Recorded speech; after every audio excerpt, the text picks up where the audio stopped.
Alright. I'm still in yesterday's clothes, but whatever. I haven't had a shower yet. Brush my teeth though. Today is still January 25th. It's Friday morning, West Coast time. It's about 6:35, something like that. And doing mindfulness. These are some exercises. I'm not a therapist, I'm not a coach, I'm a client, patient, performer, long-term, sometimes unwilling, and I'm a fairly good tester on sort of like standardized type tests. So I think that's the reason I tend to just get involved in things. First petition was like 4th grade, 3rd grade, something like that. That 3rd, 4th year where I was being experimented on. Thank you for experimenting on me, Mrs. T and Mrs. C. So I have permission to read these materials out loud, but I'm definitely not an expert or licensed professional or anything, and it's recommended that people get licensed help, professional help. If you can't do it, obviously you can't do it, but then we just do the best we can. And I cover all that, the why, the where, the what, in January 22nd videos 1 through 3, I think. This part of going through the group is that they compiled a lot of information, and I know they have copyright release on that. So some of it will start just right in the middle of like, oh, I didn't read the page before that, but all the necessary information is going to be there. So this is one of those pages. So we start kind of as if we know what the problem is. The problem that they're going to deal with, and it starts with to deal with this problem. So the problem is going to be that mindfulness takes a lot of practice, and it takes time and effort. And if you don't practice it regularly, then when you need it, so if you don't practice it regularly in under circumstances when you're not needing it, then when you need it, you're not going to have the skills or the sort of like mindfulness muscle power. So to deal with this problem, it's a good idea, but not absolutely the only idea. A good idea to set aside some time to practice mindfulness every day. Once it becomes second nature, if it ever does, which is pretty tough, you can reconsider whether this is still necessary. I mean, and if it's like 10 years, 20 years, and we're still doing it, it's okay. We don't need to beat ourselves up. We are not perfect. Although whoever might be accidentally watching this, I'm not saying you're as imperfect as me, but definitely just keep practicing. Just keep practicing. When you act like a twit, just be like, whoops. Go back to practicing. I mean, say sorry, and then go back to practicing. Practicing mindfulness every day might sound like a daunting prospect, because it is. No, but but it becomes worthwhile immediately, and after a while, many people find that they really like doing it. Truth. However, regardless of whether you like or dislike it, these preferences are just more content your mind produces. And the whole point is to take back control over your life, your personal word machine. Given that it is far more effective just to make the decision to practice every day and then go for it. Here are some ways that you can institute a daily mindfulness practice. It's on blue paper. I can't see. Set aside the time. In the beginning, it can be useful to set a designated amount of time every day or every week to practice mindfulness skills. The section below on sitting meditation has some specific examples related to that particular exercise. However, you can use the same basic principles for any of the mindfulness practices you choose to engage in. The first thing you will want to do is figure out how many times a week you want to practice.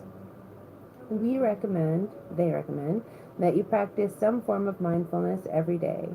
If you absolutely can't seem to fit that into your schedule, then figure out how much you can manage. That could be sarcasm, but it also is the truth. Second, it's a good idea to set a time limit to your practice. Something between 15 and 30 minutes at a time is a good starting point. You can adjust this as you choose once you become adjusted to the practice. 2. Relaxation and distraction. People are often tempted to use mindfulness practice as a time to relax. That is a mistake. If you are relaxed, that's fine. But if you are tense, that's okay too.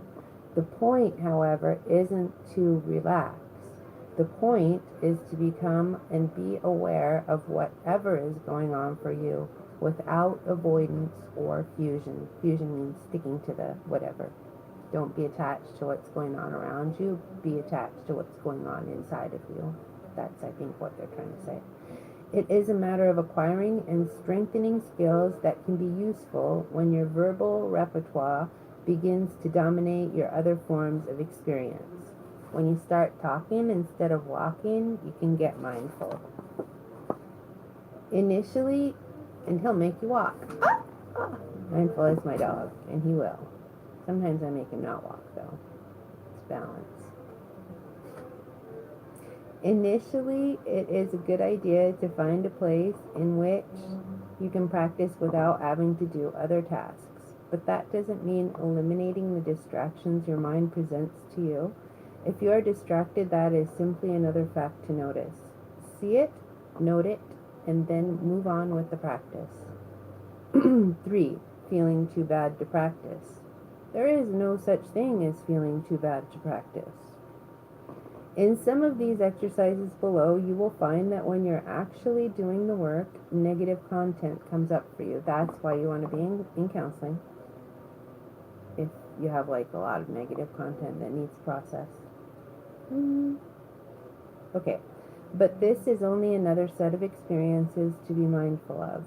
It is not a problem, it is an opportunity. Presumably,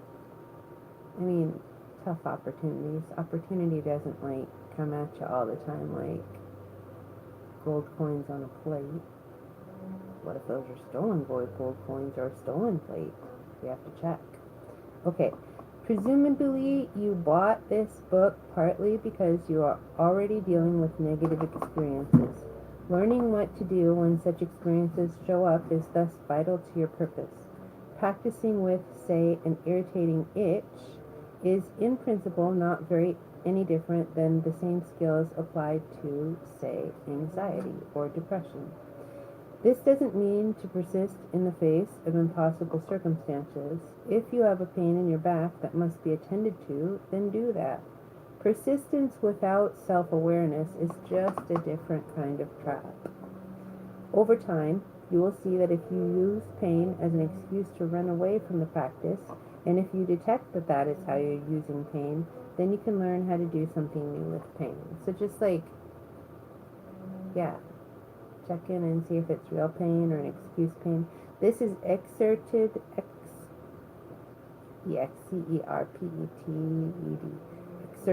from Hayes and Smith, 2005, page 106.